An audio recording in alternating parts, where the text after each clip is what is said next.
সবাইকে ঈদ মোবারক। এই তো ঋতু আমার কাছে চলে এসেছে, অর্থাৎ ঋতু আমার শ্বশুরবাড়িতে চলে এসেছে। অনেকবার আমার শ্বশুর ফোন করার পরেই সে এসেছে। খুব ঢং করে, আসতে চায় না।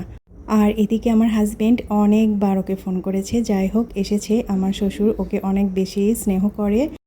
আর এখানে কোরবানিটাও হয়ে গেল আলহামদুলিল্লাহ। আজকে আমার হাজব্যান্ড এই তো এদিকে কাজ করছে, গরু বানাচ্ছে। আমরা বাইরে থেকে লোক নিয়ে এসে কাজ করাচ্ছি, আর ও এগুলো দেখিয়ে দিচ্ছে সবাইকে কিভাবে মাংসটা রেডি করতে হবে।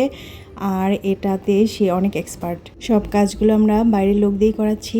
আর গরুর ভুঁড়িটা বের হয়েছে, সেটাও আমাদের কাজের ভাবিকে দিয়ে করাচ্ছি, সেটাও দেখাবো শেষের দিকে। আর এখানে আমাদের গরুটা প্রায় অনেকাংশে রেডি করা হয়ে গিয়েছে। যেহেতু আমাদের নিজেদের কোরবানি, তাই ওখান থেকে মাংস নিয়ে এসে আগে ভাগে এটা রান্না করা হচ্ছে, সবাই মিলে আগে এটা খাওয়া হবে।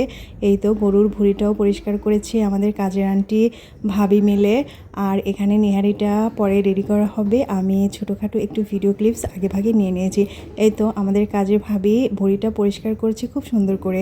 তিনি অনেক এক্সপার্ট এগুলো করতে। আর এখানে মাংসটাও রান্না হয়ে গিয়েছে। প্রথমে আগে ঋতু আর আমার শ্বশুরকে খেতে দিব, তারপরে আমার হাজব্যান্ড, আমার শাশুড়ি, আমরা খেয়ে নেব। আর ঋতুকে আমি অনেক ভালোবাসি, ওকে অনেক মিস করি। ও এসেছে, আমি ওকে আজকে রেখে দিব, যেতে দিব না। সবাই ভালো থাকবেন।